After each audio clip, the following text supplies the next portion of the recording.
Dicho esto, vamos a ir a la palabra del Señor.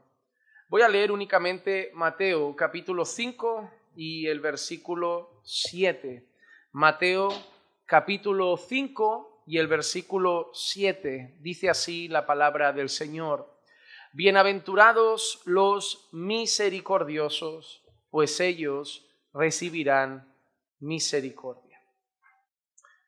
Señor, esto es tu palabra. Son palabras de nuestro Señor Jesucristo, el cual dijo que no hablaba de su propia cuenta, sino que todo lo que hablaba era lo que tú le dabas para hablar. Y estas son palabras, Señor, no para el mundano, el impío que no te conoce, sino para tu pueblo, porque son palabras de Jesús a sus discípulos. Aquí tienes a tu pueblo, Señor, una parte de tu pueblo, un pequeño remanente, deseoso de aprender a vivir de una manera agradable a ti.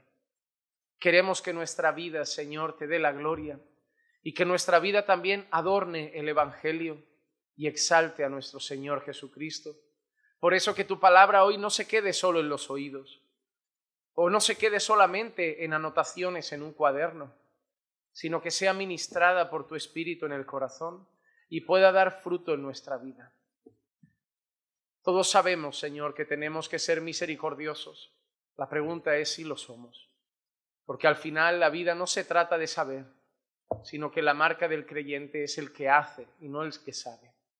Por eso, Señor, que tu palabra hoy sea un espejo para nuestra manera de vivir y podamos vernos cada uno a nosotros mismos reflejados en el mensaje de hoy. Te lo pido en el nombre de Jesús. Amén, amén y amén.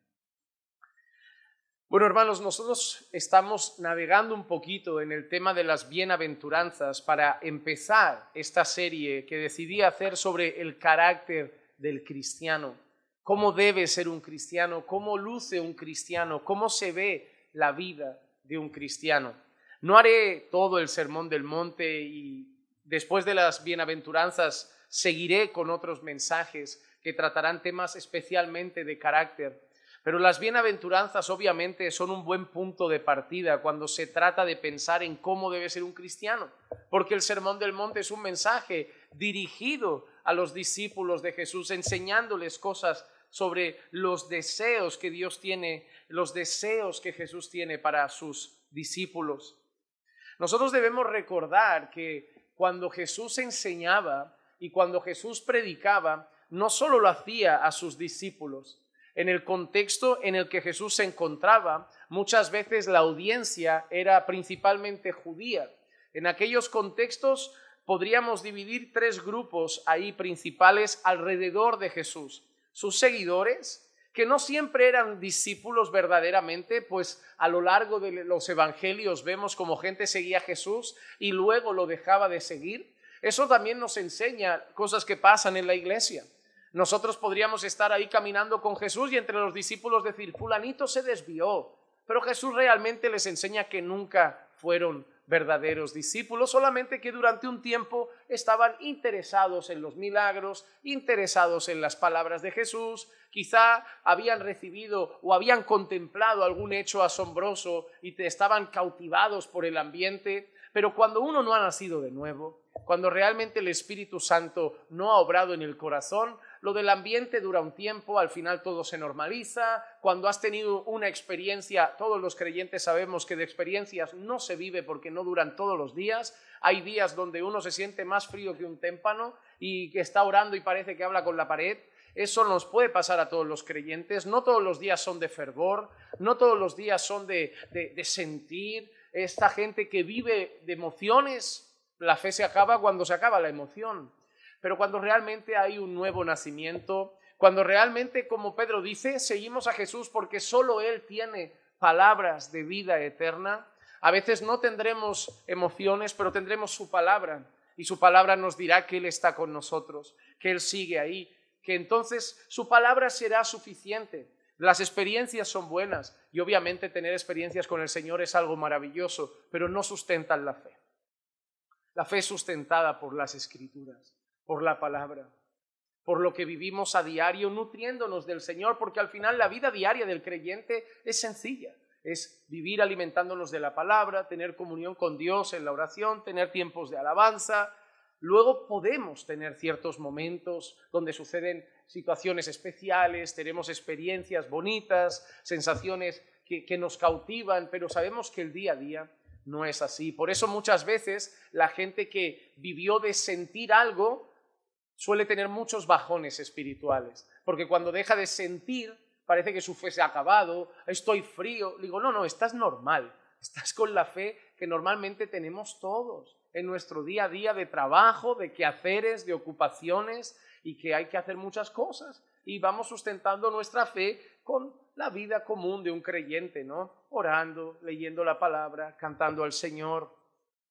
Además de los discípulos de Jesús, en ese contexto había una audiencia también alrededor.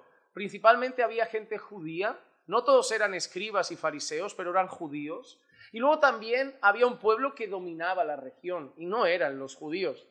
Además, los judíos esperaban un libertador que los librase de ese pueblo, y por eso a muchos judíos no les gustó Jesús, porque Jesús también trató con misericordia a gente de ese pueblo, y teóricamente el Mesías que ellos esperaban los iba a librar ¿de quién? De Roma.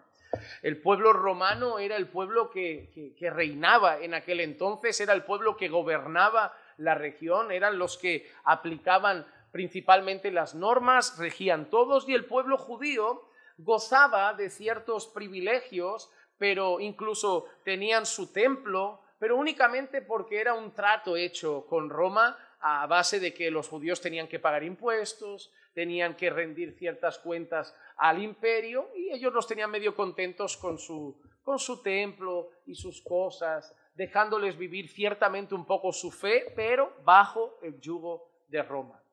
Y en ese contexto Jesús enseña su palabra.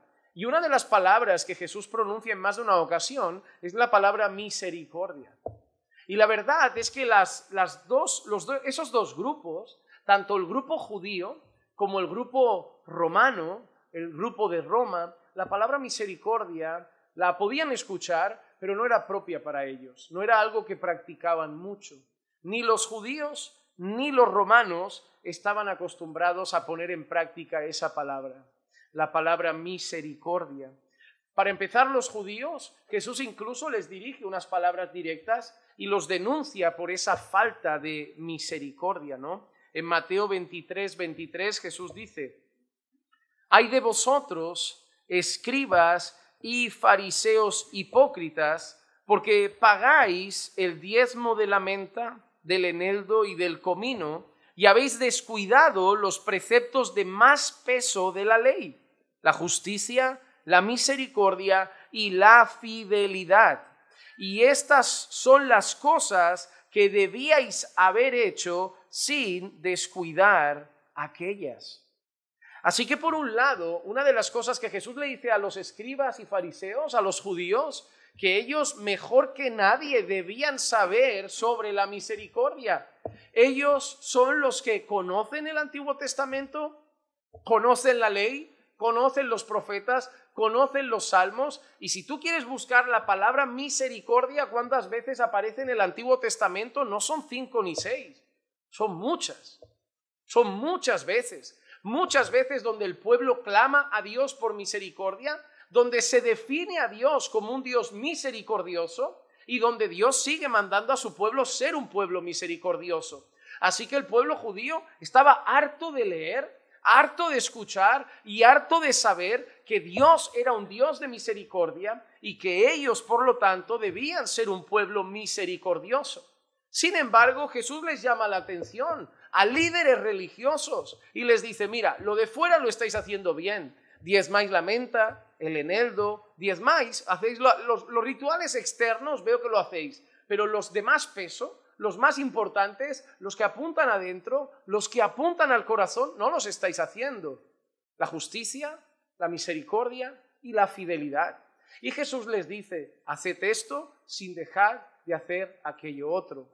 A ver, hay que entender una cosa, porque hay gente que tuerce mucho ese texto para pedir el diezmo, para decir: mira, Jesús le dijo, haced esto pero sin dejar de diezmar. Obviamente está hablando con escribas y fariseos, se encuentran en el antiguo pacto, son gente que hace sacrificios, Jesús no le dijo, no hagáis sacrificios que voy a morir yo ya por todos vosotros. Él nunca les dijo que ignoraran un precepto de la ley porque era un pueblo que vivía sujeto a esa ley en aquel tiempo. Entonces, en su contexto es sumamente lógico lo que Jesús les dice. Lo importante aquí es que Jesús les deja claro que ellos solo están dando importancia a las cosas externas, pero no están guardándose de las cosas más importantes, las del corazón. Ellos, por ejemplo, se preocupaban mucho, ¿no?, de que la gente se lavara las manos antes de comer. Y Jesús tiene que dejarles claro que no es lo que entra en el hombre lo que contamina al hombre, porque al final todo va a parar a la letrina, sino que es lo que sale del hombre lo que realmente contamina al hombre. Una y otra vez Jesús habla con escribas y fariseos dejándoles algo claro: laváis el vaso por fuera, pero por dentro sois sepulcros blanqueados. De esa misma manera, si nosotros leemos esto, hermanos, nosotros solemos tener un concepto muy malo de escribas y fariseos. Es más, entre los evangélicos se suele usar esa palabra: eres un fariseo. Lo usamos de una manera negativa. Pero voy a ser honesto. Si examinamos nuestra vida, cómo caminamos en lo privado y la realidad de nuestro corazón, igual nos parecemos más a ellos de lo que nos gustaría. Estoy convencido de que si Jesús nos tomase por banda a algunos de nosotros, no nos daría el discurso que le da a los discípulos más cercanos. A más de uno nos daría algún toquecito como a los fariseos. Oye, cantan muy bonito en la iglesia, van muy bien a los cultos, te visten muy bien para el domingo, pero en casa eres otra cosa. Te falta mucha paciencia, te falta mucha compasión, no veo mucho del amor que dices haber recibido. Y hermano, nosotros debemos examinarnos siempre, no solo leer las palabras de Jesús a los fariseos diciendo ¡ay de vosotros! ¿Y si es ay de nosotros? ¿Y si es ay de nosotros? ¿Y si es a nosotros los que nos falta mirar un poco más adentro? ¿Y si es a nosotros los que decimos, oye, lo de fuera lo vamos haciendo bien, ¿no? Ya no me emborracho, ya no voy a la discoteca a bailar por las noches, ya no traiciono a mi esposa, ya no ando en vicios. Ya, lo de fuera está bien, pero ¿y lo de mayor peso? Tú has dejado hábitos, está muy bien, has dejado hábitos. Un corredor olímpico también. Hay futbolistas de élite que tampoco se emborrachan y salen por las noches. Llevas una vida muy sana, muy bien, y moralmente se te ve muy bonito, pero déjame verlo de dentro. ¿Cómo andas de rencor? ¿Cómo andas de ira contra los demás? ¿Y cómo andas de orgullo y de soberbia? ¿Y cómo andas de perdonar a otros? Y de compasión. Entonces, yo creo que debemos plantearnos eso porque muchas veces nos quedamos acomodados y usamos esta frase: Jesús transformó mi vida, pero a veces solo pensamos en lo de fuera. Ya no soy el que era, porque ya no soy un mujeriego, un borracho, un ladrón. Ya, pero ahora te has vuelto un arrogante, que te crees mejor que todos. Entonces, tenemos que continuamente hacernos esas mismas preguntas. ¿Ok? Y el vasito por fuera está limpio. Todo el que te vea por fuera dice, qué hombre de Dios. Pero tú que te conoces, ¿cómo anda el corazón? ¿Qué te diría Jesús? ¿Te diría lo mismo que a esos escribas y fariseos? Ahora, por un lado ellos tenían la ley, conocían la palabra, sabían que tenían que ser misericordiosos, que Dios lo era, pero no lo practicaban. Así que se puede conocer de misericordia y no ser misericordioso. Sin embargo, teníamos el otro grupo, el grupo de los gentiles romanos.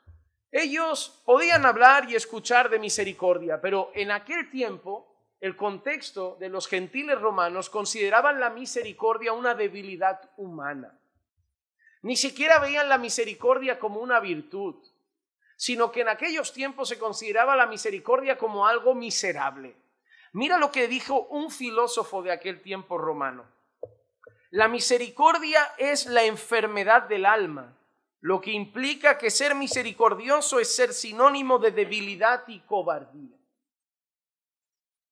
Para muchos de aquel contexto, ser misericordioso implicaba ser un flojo, tener un corazón blandengue.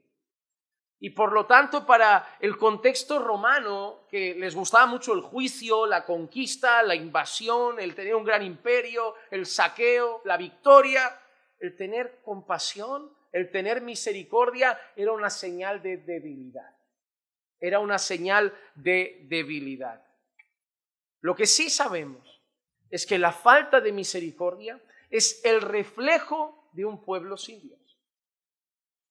Donde no hay misericordia es porque Dios no está reinando en esa vida.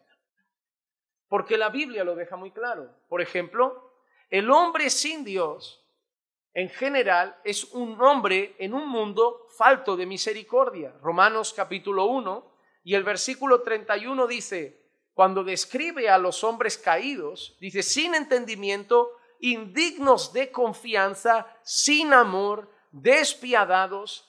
Así que cuando Pablo dice en Romanos 1 que todo el mundo ha caído, que le ha dado la espalda a Dios, al Creador, y por lo tanto se han ido los hombres a vivir conforme a sus pasiones, y Pablo describe al hombre sin Dios, los llama así, sin amor, despiadados. Así que el hombre sin Dios es un hombre sin misericordia, y solo hay que ver el mundo en el que vivimos. Nuestro mundo carece de misericordia. Nuestra sociedad carece de misericordia. Tenemos sociedades donde hay guerras, abusos a menores, maltratos a personas. Somos capaces de pasar por al lado de 20 mendigos durante el día y correr a nuestro trabajo sin sentir lo más mínimo.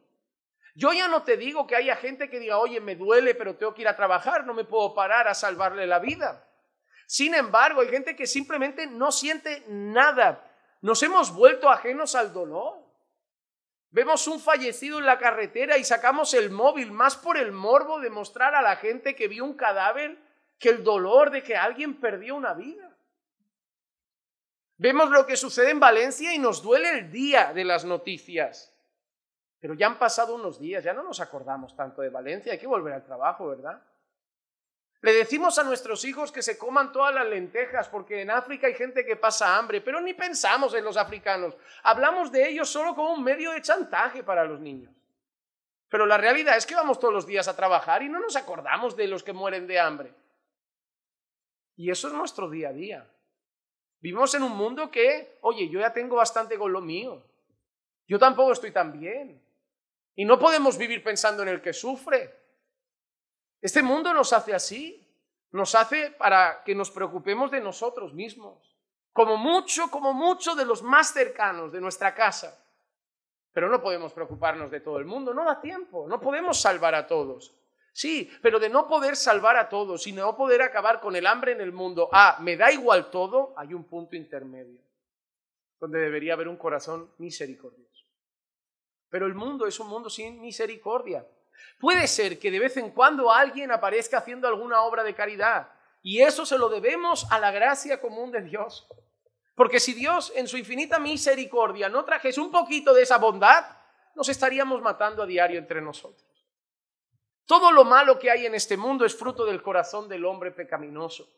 Y si hay una gotita de bondad es porque Dios todavía no permite que nos destruyamos del todo.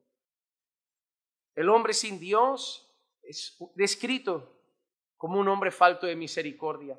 Además de eso, tenemos poca misericordia no solo entre nosotros, no solo con los seres humanos creados a imagen y semejanza de Dios, sino que como seres humanos tenemos falta de misericordia con la propia creación. Con la creación, ya no con los hombres, ya no con los seres humanos, ya con el resto de la creación también. Mira lo que dice Proverbios 12:10. El justo se preocupa de la vida de su ganado, pero las entrañas de los impíos son crueles. El corazón del justo, es decir, del hombre temeroso de Dios, dice que se preocupa por la vida de su ganado. Ojo, no le celebra el cumpleaños a su ganado. No dice que su ganado es su bebé. No dice que su ganado es miembro de la familia. Es su ganado, pero no lo maltrata. No lo trata con agresividad, pero es su ganado. ¿Ok? Que nadie... ¿has visto? Hay que tratar bien a los perritos. Hay que tratar bien a los perros, sí, yo de eso no te lo discuto, pero como perros. No mi bebé, mi mejor amigo, mejor que las personas, le hago el cumple, le celebro el nacimiento y le hago baby shower cuando va a dar a luz la perra, no. No, le compro una tarta, que ahora hay tarta para perros, ahí es para perro, hoteles para perros, chuches para perros. No, se nos ha ido la cabeza. Se nos ha ido, pero de lejos ya. Eso es obviamente un resultado del pecado y de cómo cada vez quieren que la imagen, el hombre creado a imagen y semejanza de Dios sea igualado en su trato a los animales, que no son creados a imagen y semejanza de Dios. Pero no debemos ser crueles. Yo recuerdo cuando era pequeño, encontraba divertido cuando eran las fechas de San Juan, con mis amigos, atar cohetes a la cola de los gatillos y ver cómo salían corriendo. Y no se rían, que he visto alguna risa. Eso es tratar con maldad a un animal. O le poníamos petardos a los nidos de las hormigas. Veamos gracioso reventar hormigueros. Pero también vivimos, por ejemplo, en un país donde hemos visto entretenimiento en torturar a un toro para deleite del público. Donde vemos que clavarle pinchitos de vez en cuando hasta darle la puntillita final, viendo cómo alguien lo torea, pues es divertido. O tirar animales desde un campanario, o prenderle fuego en el cuerno a los animales, aunque los embadurnan de barro teóricamente para que no sientan, pero ¿a quién vamos a engañar? Eso es tortura. Tampoco nos vamos al otro extremo, no comamos, no. Pero no nos deleitamos en la tortura, no somos sádicos en el trato con los animales, no le damos patadas a los perros, no maltratamos a los gatos de la calle y les tiramos piedras. Pero cuando el ser humano está falto de misericordia, también lo refleja hacia la creación. ¿Cómo? Cuando yo veo cómo está, por ejemplo, donde está la nave, donde vamos a estar congregando en un tiempo no muy lejano, si Dios quiere, hay un campito al lado que si el hombre no fuera como es, eso podría entre todos juntarse y decir, ¿y si lo dejamos bonito? Plantamos un jardín, tipo un parquecito. Eso da asco verlo. Ahí llega la gente, deja latas, rompe cosas, está todo sucio entre unos y otros. ¿Por qué? Porque no tenemos compasión de la creación. Vamos a la montaña y si tiramos la lata la tiro, y si tiramos esto lo tiro, y si quemo algo lo quemo. Nos da igual todo, somos así egoístas. Vamos, satisfago mi necesidad del momento, divertirme, hacer mi barbacoa, lo dejo todo sucio y ya. No cuidamos la creación, no cuidamos nada de la creación y eso es muestra del ser humano sin Dios, falta de misericordia por la creación en general. En general. Y también eso puede llegar a la iglesia. En 2 de Timoteo capítulo 3, versículo 1 al 5 dice: pero debes saber esto, que en los últimos días vendrán tiempos difíciles, porque los hombres serán amadores de sí mismos, avaros, jactanciosos, soberbios, blasfemos, desobedientes a los padres, ingratos, irreverentes, sin amor, implacables, calumniadores, desenfrenados, salvajes, aborrecedores de lo bueno, traidores, impetuosos, envanecidos, amadores de los placeres en vez de amadores de Dios, teniendo apariencia de piedad, pero habiendo negado su poder, a los tales evita. A los tales evita. Así que el apóstol Pablo en su carta a Timoteo, en su segunda carta, le dice que en los últimos tiempos, que como aprendimos este domingo, ya estaban viviéndolos y nosotros también, dentro de las iglesias, en el contexto de los creyentes había gente así, malvada, implacable, amadores de los placeres, sin amor, sin misericordia, pero con apariencia de piedad. Obviamente Pablo está hablando de falsos creyentes, no de que los cristianos de los últimos días serían así. Lo que Pablo está diciendo es que en los últimos días habría gente infiltrada en la iglesia, tendría apariencia de ser creyente, pero realmente cuando viera su fruto negarían esa piedad que ellos aparentaban tener, porque eran así.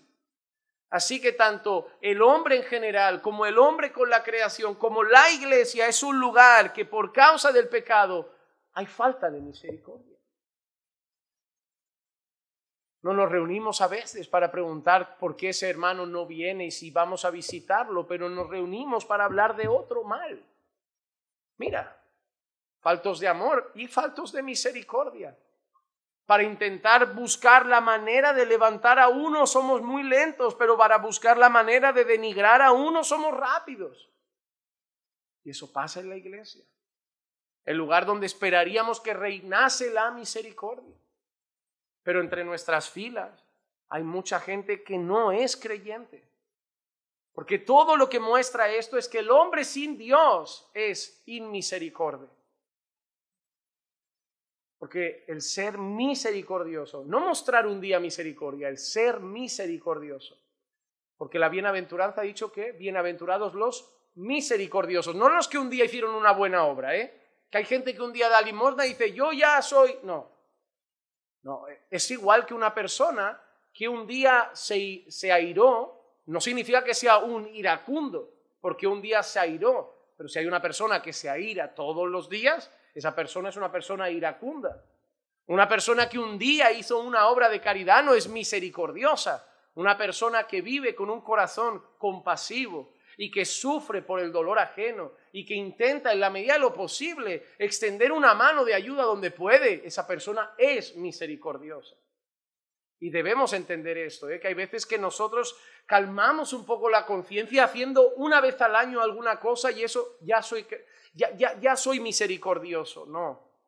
Pero donde ha obrado el Espíritu Santo, donde ha habido nuevo nacimiento, donde realmente el Señor reina, aquellos que realmente son salvos, ahora sí deberían tener un corazón misericordioso. No deberían hacer de vez en cuando una obra de misericordia, deberían ser misericordiosos. ¿Por qué?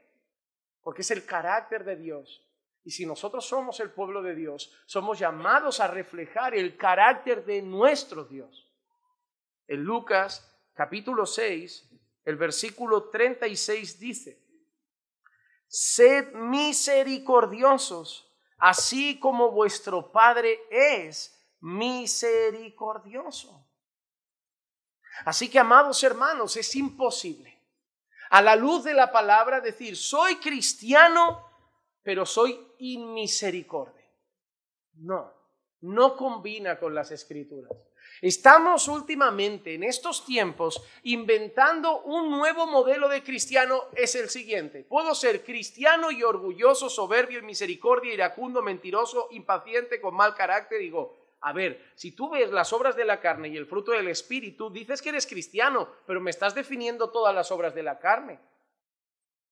¿Y quién te ha dicho entonces que eres cristiano? Bueno, pero todos pecamos. Sí, pero eso no todos tenemos esa manera de ser. Una cosa es caer y una cosa es ser iracundo, ser inmisericordia, ser malvado, ser soberbio, No, ese no es el carácter de alguien que ha probado y degustado el amor de Dios. Hermano, es difícil convencer a alguien de decir, sobre mí ha venido el amor, la gracia, la misericordia, el perdón de Dios, ha invadido mi vida, pero yo no tengo de eso. No, es que no tiene sentido. Yo entiendo que en recipientes de este mundo, vacíos de Dios, no haya gracia, no haya compasión, no haya misericordia, pero me cuesta creer que nosotros nos jactemos de decir, he nacido de nuevo, Dios ha venido a mi vida. ¿Dónde está? ¿Dónde está? ¿Cómo es ese Dios? ¿Es bueno? Pues y su bondad. Es Dios de gracia y su gracia. Es Dios de perdón. ¿Dónde está tu perdón? Yo veo rencor. ¿Es Dios de misericordia? Pues no lo veo. Entonces, ¿dónde está el Dios que dices que habita en ti, en el Espíritu Santo? Hermano, necesitamos examinarnos con seriedad. Necesitamos ponernos ante el espejo y mirar dentro de nosotros. De verdad, hermanos, necesitamos rajar el pecho y mirar el corazón, no mirar solo la ropa. Mira qué bonito venimos, con camisa y corbata, elegante. Hacemos bonitas oraciones, cantamos bonitas alabanzas bíblicas, todo bíblico, pastor, tiene que ser todo bíblico. Y es verdad, todo bíblico. Pero si el corazón no acompaña, con todo lo bíblico puedes acabar en el infierno, Puedes ir de la mejor iglesia a la sala más especial y VIP del infierno, hermano. Porque hay gente que pasó de estar con Jesús al infierno. Judas tuvo la mejor iglesia, el mejor predicador. De mí a veces podéis decir cosas. De Jesús no se podía decir nada. Y aún así muchos caminaron con él, lo escucharon a él, estuvieron con él, no podían decir nada contra él y acabaron en el infierno. Escuchar las mejores alabanzas, escuchar buenos sermones, estar en una iglesia bíblica no va a salvar si no nacemos de nuevo. Y si nacemos de nuevo, tenemos un nuevo corazón. Y ese nuevo corazón es un corazón conformado a la voluntad de Dios, porque es promesa de Dios. Dios prometió a través de sus profetas: yo les quitaré el corazón de piedra, que no vale para nada, lleno de odio, de rencor, de amargura, de ira, de celos, de envidias, de contiendas, de chisme, de murmuración. Yo se lo arrancaré y les daré uno nuevo. Y además de eso, los respaldaré dándoles mi espíritu para que ahora vivan conforme a mi voluntad. Entonces, hay gente hoy que te dice: Dios me ha quitado el podrido, pero lo que vivo sigue siendo lo podrido. Dudo que ese corazón haya salido. Juraría por el fruto que el de piedra es el que sigue ahí y que no ha llegado el nuevo. Hermano, debemos mirarnos adentro. Debemos mirarnos adentro. Yo no quiero que alguien aquí diga: pastor, me estoy dando cuenta que no he nacido de nuevo, me voy al mundo. No, arrepiéntete. No pienses que Dios te está trayendo este mensaje porque no quiere que estés aquí. Quiere que estés aquí, pero vivo. Quiere que estés aquí, pero en Él, en Cristo. No dudo que Dios te quiera fuera, porque no te había traído nunca. Te habría dejado en casa, te habría dejado podrirte, cegado y sin ningún tipo de esperanza, como mucha gente que nunca pisará una iglesia. A lo mejor estás aquí porque en el fondo lo que debes entender es que toca nacer de nuevo. Pero solo lo sabes tú. La realidad es que aquellos que son de Cristo son los que son misericordiosos. Cuando Jesús dice bienaventurados los misericordiosos, se refiere a sus discípulos. No piensa en los judíos religiosos, no piensa en los de Roma, piensa en sus discípulos y dice bienaventurados los misericordiosos, porque es lo que Jesús espera de sus discípulos, misericordia, porque ellos la han recibido. Ellos han recibido la misericordia de Dios.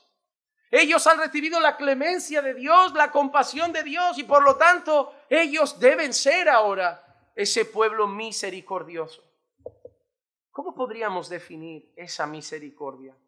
Lee con atención o presta atención a lo que te voy a decir. La misericordia es una expresión de amor evidenciada por un sentimiento de compasión acompañado de una voluntad y acción para ayudar a una persona que sufre. La demostración del amor cristiano por nuestro prójimo a través del ejercicio de la misericordia tiene que ver con nuestros sentimientos y con nuestras acciones, con nuestros corazones y con nuestras manos. Me gustó esa última frase. Tiene que ver con nuestros sentimientos y con nuestras acciones, con nuestros corazones, con nuestras manos. Porque muchas veces siempre hablamos de que, ay, me da pena, ay, me da pena, ay, me da pena. Pero si se queda en pena, no ha sido misericordioso. Porque imagínate que Jesús está en el trono diciendo, me dan pena, se van todos al infierno, pero me quedo aquí. No, Él se humilla, Él viene a la tierra. Imagínate que Jesús ve a la viuda de Naín enterrando a su hijo y dice, mira a la pobre viuda, qué pena más grande. Ahora no tiene nada, no tiene marido ni hijo. Esa mujer acaba o como prostituta o mendiga. Él va y toca ese féretro. Cuando ve a ese ciego Bartimeo, ¿qué le dice el ciego? Jesús, hijo de David, ten compasión de mí. Porque estaba harto el ciego de sentir personas pasar y decir, pobre ciego, pobre ciego. Pero Jesús sintió compasión y tocó en el ciego. Jesús nos enseña que Él no solo sintió pena, que Él no solo sintió compasión, que Él ejerció misericordia. La misericordia no se siente la pena. La misericordia se practica. Tú puedes sentir pena y tristeza y no ser misericordioso, porque la misericordia es una práctica. Tú puedes ser una persona que viva empenada. Eso no existe, ¿no? Me lo acabo de inventar. Con mucha pena. Vamos a decir que vivas con constante pena. Pero si te quedas en eso, yo creo que los creyentes tenemos ese primer paso muchas veces. Empezamos a sentir mucha pena. Pero necesitamos dar la otra milla necesitamos dar el otro paso, el que pase del corazón a las manos. Si me da pena la gente que sufre, hagamos algo. Me da pena la gente que está en el asilo sola, sin visita de familia. ¿Y si vamos un grupo de hermanos? Un día a la semana, hacemos turnos, los visitamos, jugamos con ellos. Y si podemos, les predicamos. Me da pena los niños enfermos en el hospital en el oncológico, la área infantil, niños con tumores y tienen 6 años. Qué pena. ¿Y si vamos? ¿Y si pedimos un permiso? Jugamos un rato con ellos y les compartimos el Evangelio, que no sabemos cuánto les queda. No se trata de quedarse con la pena, se trata de actuar. Y para mí, una escena que nos enseña esto es la parábola del buen samaritano. La parábola del buen samaritano nos da un reflejo de pasar del corazón a las manos. En Lucas capítulo 10, versículo 25 dice así: y aquí, cierto intérprete de la ley, ¿quién era el que vino? Cierto intérprete de la ley, o sea, él sabe de misericordia, Cierto intérprete de la ley se levantó y para ponerle a prueba dijo: Maestro, ¿qué haré para heredar la vida eterna? ¿Recuerdan que le preguntó también a aquel joven rico que se acercó a Jesús? Él añadió lo de bueno, pero ¿qué le preguntó? ¿Qué haré para heredar la vida eterna? ¿Te has dado cuenta? En el contexto judío hay una meta muy clara. La vida eterna, la vida eterna, la vida eterna, la vida eterna. El problema es que la buscan mal. Un montón de personas están como los judíos. Yo me quiero salvar, pero no lo buscan bien. No lo buscan en Cristo. No lo buscan en Jesús. Entonces dice: ¿qué haré para heredar la vida eterna? Jesús responde, versículo 26, y él le dijo: ¿qué está escrito en la ley? ¿Qué lees en ella? Sencillo, es un intérprete de la ley, no se lo está poniendo muy difícil. Lo mismo que al joven rico, ¿no? ¿Conoces los mandamientos? Cuando Jesús habla de salvación, ¿qué presenta siempre? La ley. No se puede evangelizar sin ley. Jesús lo enseña con el joven rico, Jesús lo enseña con la parábola del buen samaritano, porque es la ley lo que va a demostrar lo que tienes en el corazón. Es la ley lo que te va a definir como pecador. Él le dijo: ¿qué está escrito en la ley? ¿Qué lees en ella? El intérprete, que sabe mucho, respondió de una manera curiosa.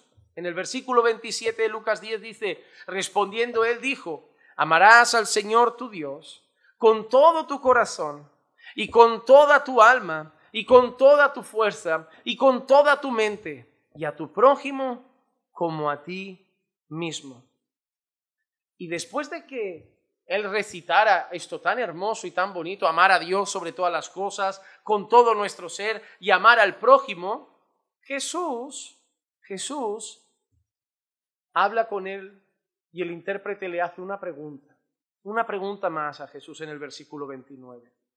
Pero queriendo él justificarse a sí mismo, dijo a Jesús: ¿y quién es mi prójimo? ¿Y quién es mi prójimo? Y dice el texto que él lo hizo queriendo justificarse así. ¿Sabes lo que quiere decir? Que él citó eso, pero al mismo tiempo sabía que él no lo hacía con todos. Por eso él dice: ok, hay que amar al prójimo, entonces, para saber si me salvo, ¿quién es mi prójimo? Porque él sabía que a todos no amaba. Él sabía que con todos no tenía compasión. Él sabía que con todos no tenía misericordia. Le hubiera encantado que Jesús le dijera: los de tu iglesia. No, entonces soy salvo. Le hubiera encantado que Jesús le dijera: tu padre, tu madre, tu hermana y tus primos. Soy salvo. Le hubiera encantado que Jesús dijera: el prójimo es tus mejores amigos, los que están a tu lado siempre. Le hubiera encantado esa respuesta. Pero él en el fondo sabía la respuesta. Él intenta con esa pregunta: ¿pero quién es el prójimo? Intentar convencerse de que no está tan mal como en el fondo sabe que lo está. Nosotros muchas veces también lo hacemos. Sabemos lo que la Biblia dice, pero intentamos darle como una vuelta a la situación para justificar el por qué he sentido, he hecho, he contestado. Oye, la Biblia dice que tienes que hablar de otra manera. Pero me provoca. No importa. No me seas como este hombre que quiere darle la vuelta para justificarse a sí mismo. La Biblia dice que debes hablar así. Pero, delante de Dios, ¿qué vas a llegar con? Mira, Hice esto porque mi madre me hizo aquello. Hice esto porque mi primo hizo aquello. Hice esto porque la hermana hizo aquello. Hice aquello porque... ¿Tú crees que te va a ir bien con Dios cuando le llegues con toda tu lista de pretextos y de excusas? Fui mala mujer porque él fue mal marido. Fui mal marido porque ella fue mala mujer. Yo fui mal hijo porque ellos fueron malos padres. Y nosotros no podíamos ser buenos padres con un hijo como ese. Vamos a llegar así con el Señor. Porque muchos quieren llegar como este intérprete de la ley, llenos de excusas para justificar que no están haciendo lo que Dios dice que deben hacer. Pero las excusas ante Dios no van a servir. Esa parábola nos enseña que somos llamados a hacer el bien a todos cuando tengamos oportunidad. A todos cuando tengamos oportunidad. Mira lo que dice Pablo en Gálatas capítulo 6, versículo 10. Así que entonces hagamos bien a todos según tengamos oportunidad y especialmente a los de la familia de la fe. Porque hay gente que le cuesta menos ayudar a un mendigo que a un hermano. ¿Sabes por qué? Porque el mendigo no te conoce. Es así de sencillo.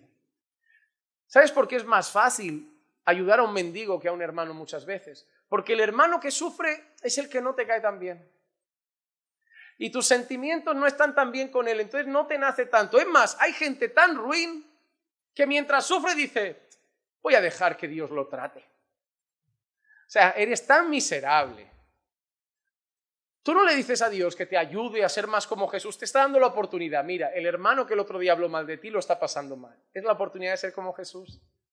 Pero tu orgullo no te deja, tu maldad no te deja y dices, voy a dejar que Dios trate con él. Ojalá trate contigo.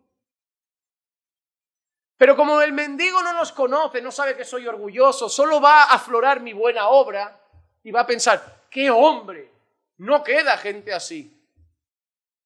Hace años, recuerdo que salí una vez con unos jóvenes, repartíamos unos bocatas por la noche y un caldito, como se hace a veces todavía, pero salíamos por unas zonas de Barcelona, hace años de esto. Y una vez salí con los muchachos y estaban en la zona de la Rambla y estaban repartiendo los bocadillos y yo llevaba ese día el coche y me quedé mirando porque lo dejé mal aparcado y vi policía por allí. Y se me acercaron dos policías a preguntarme, perdona, ¿qué están haciendo esos jóvenes? Y yo les dije, están repartiendo bocadillos y caldo a la gente de la calle. Y me dice, qué jóvenes más buenos. Ya no queda gente así. Le dije, no, son más malos de lo que piensan, lo que están haciendo buenas obras. Y me dijo, porque es la realidad. Para el que solo ve eso dice, no queda gente tan buena. No, si supieras que ellos no son tan buenos en lo que miras, se están esforzando por intentar de vez en cuando hacer alguna buena obra. Pero es la realidad. El mundo solo nos ve, wow, qué gente, esa iglesia hace esto, esa iglesia... Pero mira, ¿y si supieran esto? Mira a ese chico cómo reparte bocatas, pero luego le pega gritos a su mujer. Mira a esa mujer cómo se compadece de las viudas del camino, pero en casa no se sujeta a su marido. Y lo trata sin respeto. Si vieran la verdad, no hablarían tan bonito. El problema es que la calle solo ve la buena obra. Pero en la iglesia nos conocemos más. Sabemos que no es tan bonito, que a veces se le va la lengua, que a veces falla. Y por eso en la iglesia a veces el corazón entra en juego. Pero mira lo que ha dicho Pablo.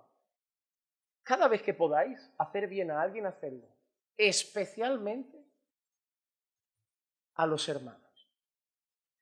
Hermanos, cuando se ayuda, hay un principio en la Escritura. Y es muy sencillo. Se ayuda de dentro para afuera. Número 1. Si alguno no provee para los suyos, especialmente para los de su casa, ha negado la fe y es peor que un infiel. Yo no le voy a dar un bocadillo a alguien de la calle si mi hijo se va a morir de hambre. Primero mi casa tiene que estar sustentada. Hablo de sustento, no hablo de que le voy a dar la última tablet, el último iPhone, no, sustento. Siguiente paso, si me sobra un poco y puedo ayudar y quiero, ¿cómo están mis hermanos en Cristo? La familia de la fe. Pastor, ¿hay algún necesitado? ¿Hay algún hermano que necesite un poco de comida, una cesta? Que a lo mejor no hay, gloria a Dios. Siguiente paso, vamos a los desconocidos. ¿Cómo puede ser que haya gente que quiera ir a dar de comer a África y el de al lado que canta con él se va a ir del piso y no tiene para vivir la semana que viene un sitio? Hay que tener un poco de conciencia. Nosotros no podemos llegar a todo el mundo, pero Dios nos ha puesto en un lugar y podemos llegar a ese lugar. Hermano, siempre lo aplico así. Yo no puedo pastorear el mundo, puedo pastorear este grupo. Yo no, como hermano, no puedo servir a las naciones, pero puedo servir a este grupo de hermanos que el Señor ha puesto a mi alrededor. Si me da la oportunidad de otras maneras de llegar a otro sitio, bien. Pero hay gente que tiene un afán de ir a hacer obras al fin del mundo y no las hace al final de su calle. Entonces tengamos presente eso. La realidad es que el Señor nos da ocasiones cada año, varias, de hacer el bien. Y el misericordioso las va a aprovechar. Hermanos, el apóstol Juan no concebía que un creyente podía hacer el bien y no lo hacía. Para el apóstol Juan eso era motivo para dudar de si era salvo. ¿Te imaginas? No habla de borracheras, no habla de inmoralidades, que es pecado y que quien practica tales cosas no heredará el reino de Dios. Pero Juan iba directo al corazón. Si alguien tiene oportunidad de hacer el bien y no lo hace, yo no sé si ha nacido de nuevo. En primera de Juan capítulo 3, versículos 17 y 18 dice: pero el que tiene bienes de este mundo y ve a su hermano en necesidad y cierra su corazón contra él, y mira qué curioso, ¿a quién ve en necesidad? A su hermano. Juan apunta a la iglesia también, porque es a la gente que más vemos. Yo no sé cómo están todos los vecinos de mi pueblo, pero yo vivo con un grupo de personas. Es más fácil saber si hay necesidad aquí. Mira lo que dice: si alguno tiene bienes de este mundo y ve a su hermano en necesidad y cierra su corazón contra él. El gesto de Juan es como que alguien pica la puerta de tu corazón. Es como que la necesidad del hermano pica a la puerta de tu corazón y tú lo que cierras es la puerta de tu corazón. No voy a sentir pena, no voy a sentir dolor, no voy a sentir nada. Dice, y mira qué pregunta, ¿cómo puede morar el amor de Dios en esa persona? Fuerte. Siempre hablamos, ¿verdad? Hablamos de la inmoralidad, del adulterio, de la fornicación, de la borrachera, de esto, de aquello. Tenemos los pecados que más nombramos como súper graves. Pero Juan dice, el que puede ayudar a un hermano y cierra su corazón, yo me pregunto si realmente Dios está ahí. Por eso digo, hermanos, que nos debemos examinar. Hijos, mira lo que dice Juan, hijos, no amemos de palabra ni de lengua, sino de hecho y en verdad. Y si Juan dice hijos, ¿se refiere al mundo? No. ¿Hijos de quién? Hijos de Dios. Pero Juan también puede referirse de una manera cariñosa a los creyentes, como su propia familia, hijitos. Así que habla del pueblo de Dios. Así que esto es una advertencia para nosotros. Cuando Juan dice no amemos de palabra solamente, sino de hecho y en verdad, nos lo está diciendo a nosotros. ¿Sabes por qué? Porque Juan no espera que ese mundo ame ni de palabra.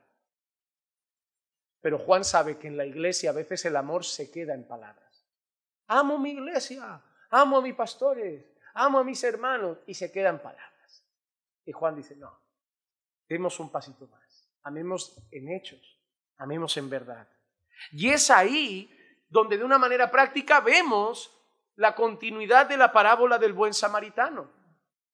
Cuando Jesús está hablando con el intérprete de la ley, como veíamos antes, y el intérprete de la ley le pregunta, ¿y quién es mi prójimo? ¿Qué trae justo después Jesús? La parábola del buen samaritano. ¿Y qué es lo primero que muestra? Compasión. Que la persona que ayuda es movida a compasión. Lucas 10:33 dice, pero cierto samaritano que iba de viaje llegó donde él estaba y cuando lo vio tuvo compasión. No voy a leer toda la parábola, pero ustedes saben quién pasó primero. Pasó un sacerdote, pasó un levita. ¿Qué le había preguntado el intérprete de la ley? ¿Quién es mi prójimo? Pasa un sacerdote, un gran referente. Pasa un levita, un gran referente, pero ellos no aman al prójimo. Ellos no tienen compasión y luego pasa un samaritano. ¿Recuerdan Juan 4? El encuentro de Jesús con la samaritana que le dice a la mujer, ¿qué haces tú hablando conmigo que eres hombre judío y yo soy mujer y samaritana? Había un enfrentamiento entre judíos y samaritanos. No se hablaban. Cuando uno tenía que atravesar, si tenía que pasar por Samaria, prefería dar una vuelta mucho más extensa y no cruzar esa tierra que para ellos era maldita y ese pueblo era un pueblo de apestados. Y Jesús pone al samaritano, al apestado para el intérprete de la ley, como el que se mueve a compasión. Y dice que tuvo compasión. La siguiente cosa es eso, del corazón a las manos, como hemos dicho, del sentimiento a las acciones. Tuvo compasión y eso lo llevó a no ignorar el dolor, a no ignorar el sufrimiento de otro. No solo percibirlo, no solo sentirlo, sino no ignorarlo. Lucas 10, 34 y 35 dice, y acercándose le vendó sus heridas, derramando aceite y vino sobre ellas, y poniéndolo sobre su propia cabalgadura, lo llevó a un mesón y lo cuidó. Al día siguiente, sacando 2 denarios, se los dio al mesonero y dijo, cuídalo y todo lo demás que gastes, cuando yo regrese, te lo pagaré.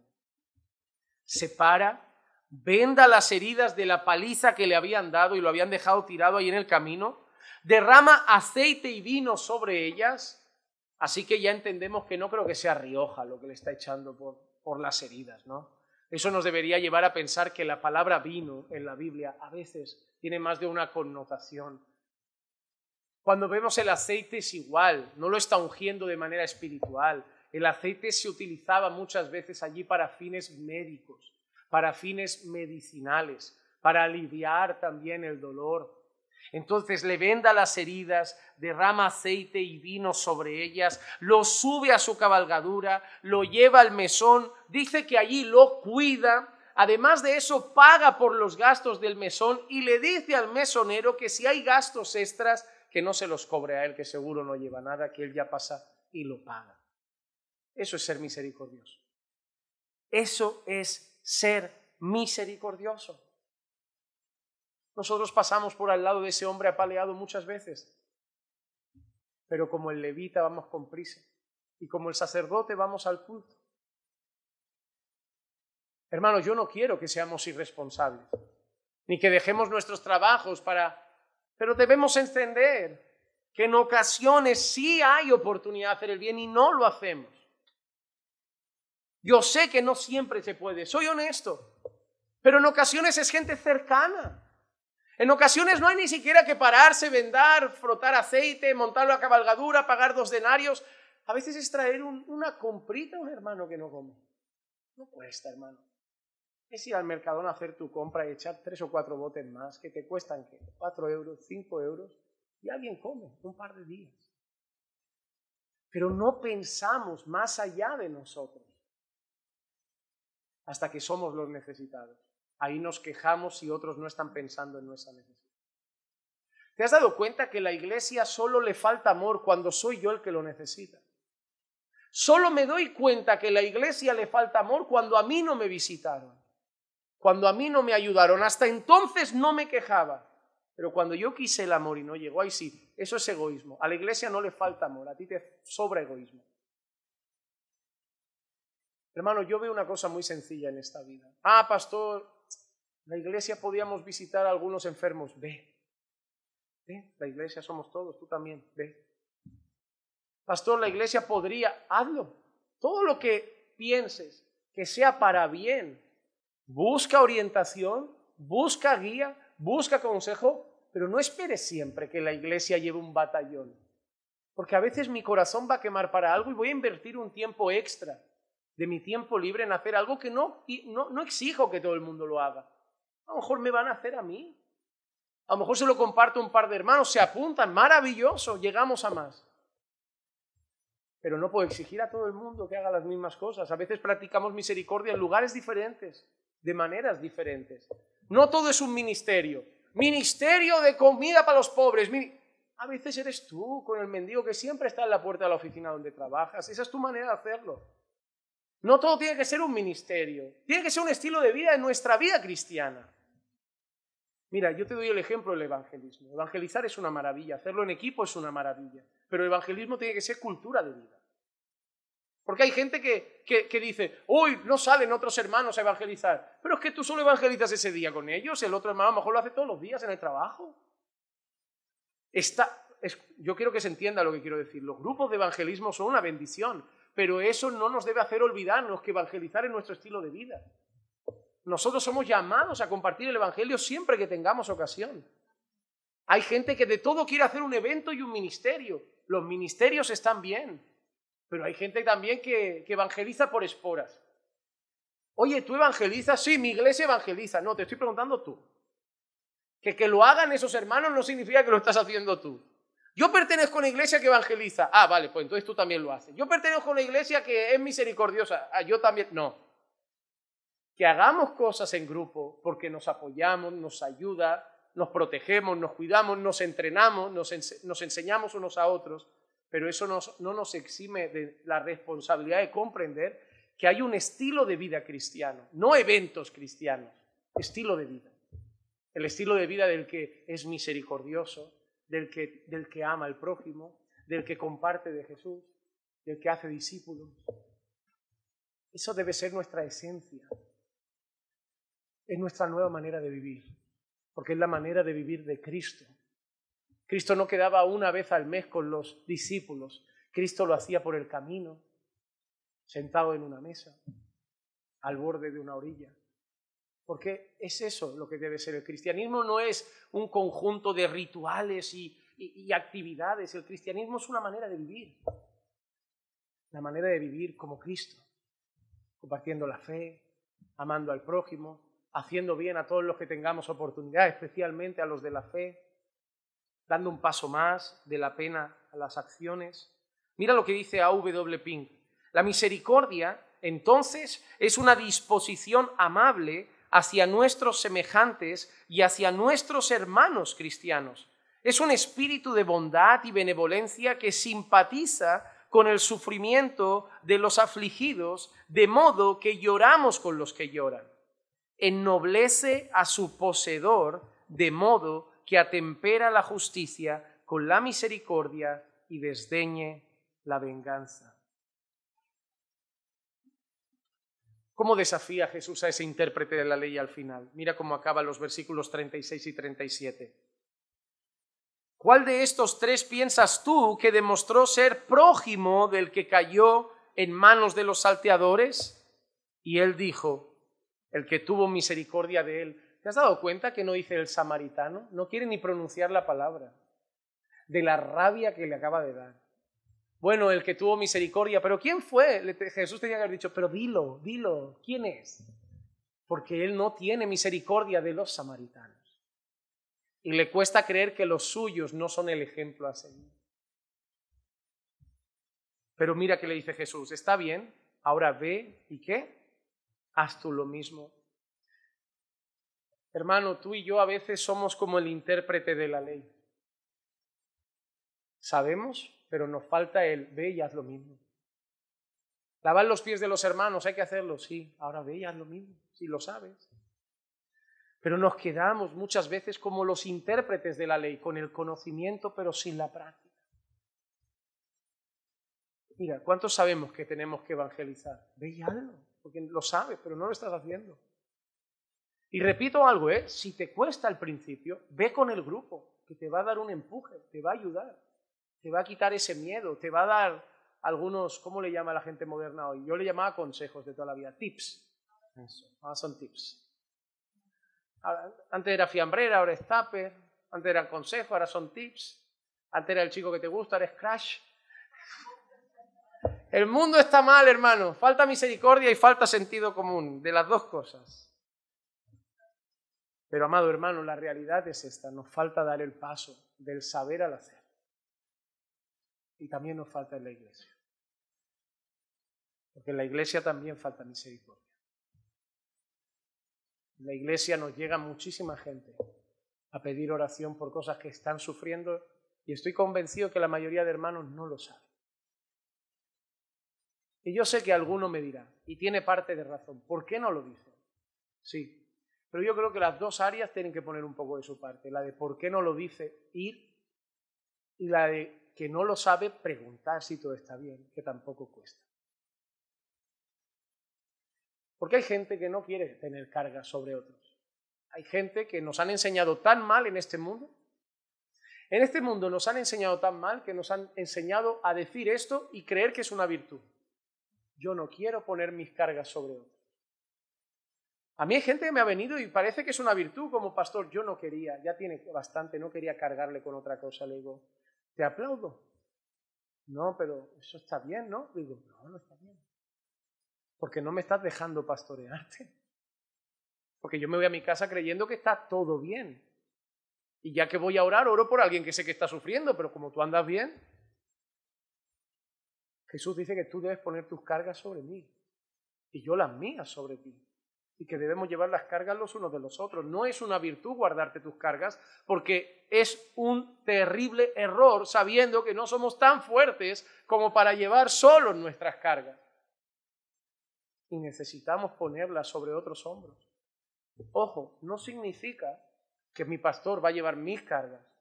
Significa que mi pastor conmigo va a llevar mis cargas. No es darle mis cargas al vecino. Es pedir ayuda al vecino y decir, oye, que se me cae. ¿Sabes cómo? Imagínate una escena de alguien con un saco de hormigón y se echa dos, venga, ya lleva 2 sacos, ya 3 sacos y ya se le va abajo y viene un hermano, no le dice, toma hermano los 3. No. El hermano ¿qué hace? Arrima el hombro y dice, no, entre los 2 los llevamos bien. Así debe ser con las cargas unos de otros. Y yo creo que las 2 direcciones estaría bien que se hicieran. Por un lado, los que tienen problemas, buscar dónde aliviar eso. Y también los que nos encontramos más ligeros de carga en este momento, porque hay etapas y etapas, preguntar amablemente, hermano, ¿está todo bien?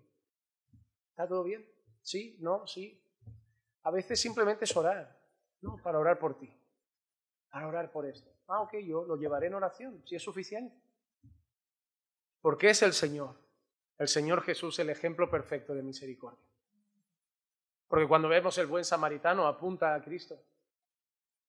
En Hebreos 2:17 dice, por tanto, tenía que ser hecho semejante a sus hermanos en todo, a fin de que llegara a ser un misericordioso y fiel sumo sacerdote en las cosas que a Dios atañen, para hacer propiciación por los pecados del pueblo.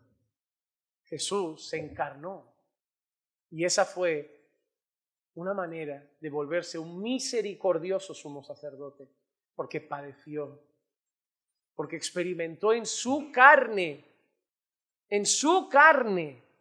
literalmente, experimentó nuestro dolor, la traición, la necesidad de comer, de beber, de dormir. Experimentó todo y por eso fue y llegó a ser un misericordioso y fiel sumo sacerdote. Los bienaventurados, misericordiosos, son aquellos que han recibido misericordia. Ese es el pueblo de Dios, somos nosotros. ¿Y cuál es el premio de esa bienaventuranza? Y finalizo, que ellos alcanzarán misericordia. Cuando nosotros vemos esto, que alcanzarán misericordia, hay 2 maneras incorrectas de entenderlo. Una, diríamos que es la manera humanista. La manera humanista te dice, si tú eres misericordioso con los demás, recibirás misericordia de los demás. Es como, bienaventurados los misericordiosos, porque alcanzarán misericordia. Si tú eres misericordioso con la gente, siembra misericordia, cosecharás misericordia. La realidad es que no siempre es así. La realidad es que a veces harás el bien y no lo recibirás de vuelta.